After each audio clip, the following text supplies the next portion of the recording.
ایک کہانی کچھ اس طرح کی ہے کہ ایک بادشاہ تھا اور اس کی انگلی کٹ گئی، ہاتھ کٹ گیا، اس کی انگلیاں کٹ گئیں کچھ. تو اس کے وزیر نے کہا کہ بس اس میں کوئی خیر ہوگی.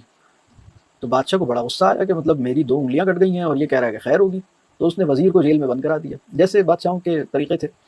اب یہ واقعہ مجھے یہ نہیں پتا کہ یہ کہانی کتنی سچی ہے، لیکن ایک کہانی بہرحال اس میں سبق ہوتا ہے، میں آگے بتاتا ہوں. اور پھر بادشاہ جو ہے وہ کہیں شکار پہ کہیں سفر پہ نکلا اور سفر میں اپنے قافلے سے الگ ہو گیا، جیسے کہانیوں میں بادشاہوں کے ہوتا تھا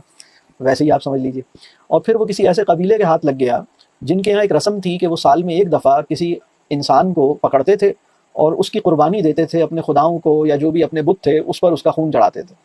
تو اس دن وہی دن تھا اور وہ تلاش کر رہے تھے کہ کوئی بندہ مل جائے، اگر کوئی باہر سے مل جائے تو ٹھیک ہے، نہیں تو اپنے قبیلے میں سے کسی کا خون کرنا پڑے گا. تو اسی تلاش میں تھے کہ وہ بادشاہ سلامت صاحب جو ہیں وہاں اس قبیلے کے لوگ جو تلاش کر رہے تھے ان کے ہتھے چڑھ گئے، اپنے قافلے سے بادشاہ بچھڑ گیا تھا.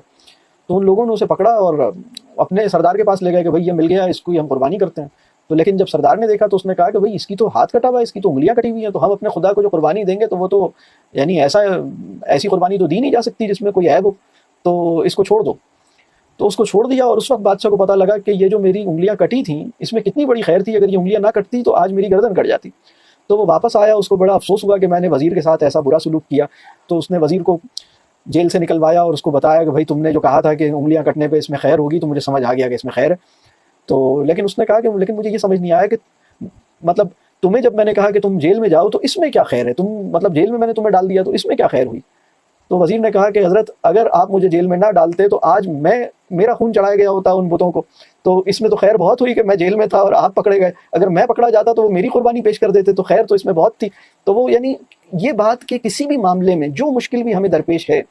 وہ اصل میں فضل کی کوئی صورت ہے، اس میں کوئی خیر ہے. اس میں صرف ہم یہ دیکھنا ہے کہ اگر وہ مشکل اس طرح ہے کہ ہمارے اپنے فیصلوں کا نتیجہ ہے، ہم نے لالچ کے ساتھ کوئی فیصلہ کیا، ہم نے مال کی محبت میں کوئی فیصلہ کیا، ہم نے نافرمانی کا کوئی عمل کیا، ہم نے کوئی کسی کو ناراض کیا، کسی کی حق تلفی کی، اب اس کے نتائج ہیں، تو یہ تو چلیں فضل کی صورت نہیں ہے، یہ تو پھر سزا ہے، یہ تو دنیا میں سزا مل رہی ہے. لیکن اگر آپ نے کسی کے ساتھ زیادتی نہیں کی ہے اور آپ لوگوں کے ساتھ اچھا معاملہ کرتے ہیں اور آپ لوگوں پہ خرچ کرتے ہیں اور اللہ کے راستے میں خرچ کرتے ہیں اور اپنے آپ کو گناہوں سے روکتے ہیں، بچاتے ہیں اور صحیح نیت کے ساتھ، اخلاص کے ساتھ زندگی گزارتے ہیں،